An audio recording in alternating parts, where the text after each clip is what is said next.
宴會結束1年後，已經辭去職務的林雲，準備帶着眾女，化作普通人身份，去遊歷祖地。這1年時間裏，林雲復活的這些親友，也已經將祖地格局搞清楚。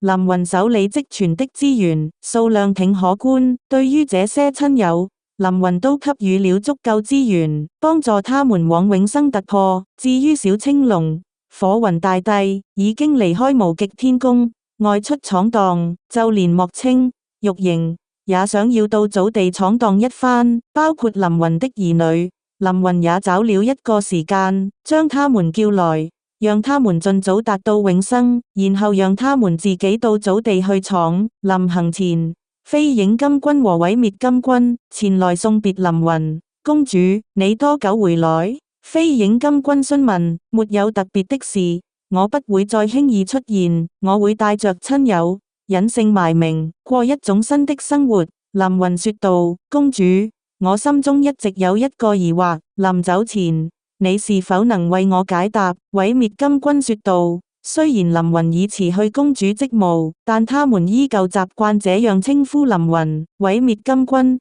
你我之間無需見外，有什麼問題，直說便是。林雲微笑道。公主，以後萬界沒有了紀元毀滅，外加你不插手祖地發展，強者數量勢必會增加，無盡歲月之下，必定會有元境強者誕生，這只是時間早晚罷了，甚至有可能有一天會出現誕生出威脅到你的存在。對此，你是怎麼想的？毀滅金君問道。林雲帶着微笑，我締造出太平盛世，讓大家安居樂業，即便元境誕生，也沒有反我的道理吧。又雙引號，若真有賢主，我也願意退位讓賢，只要他的人品能獲得我的認可，我讓給他便是。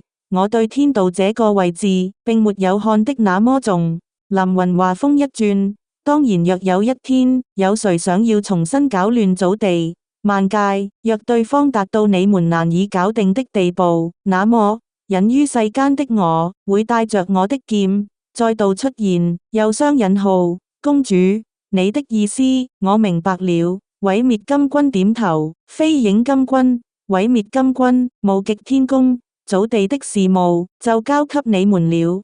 有你們，我放心。林雲微笑道。林雲，我們該出發了吧？黃雪挽着林雲，顯得很期待。好。飛影金君，毀滅金君，我走了。林雲帶着眾女，在嘻嘻哈哈之中，消失在飛影金君和毀滅金君視線中。等林雲帶着大家在祖地旅行一番後，林雲或許會改變容貌，變成一個小老闆，以一個普通人的身份，在某個小城開一家酒樓，做個酒店小老闆，聽遍人間故事；亦或者隱姓埋名，開一家小武館，收點自己順眼的徒弟。總之，誰說得準呢？當然，無論林雲身在何處，無論變成什麼身份，但凡遇到看不過眼的事，林雲也一定會如曾經那般拔劍相助。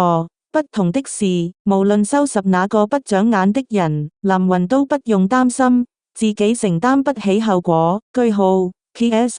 跟書友們聊幾句，有書友問林雲抹除紀元毀滅規則後，各個星界會不會人口迅速膨脹，變得太多？沒有了紀元毀滅，沒了原本天道故意設置的一些規則，各個星界依舊會有鬥爭。這個我之前在文中說過，有鬥爭自然就有消耗，而一個星界的資源是有限的。當人口膨脹到一定地步時，資源有限，自然就會有戰爭，只是比起以前，戰爭會少很多。這些都是自然規律，不是林雲強加的。林雲也不會隨意去改變這些，而是隨規律自然發展。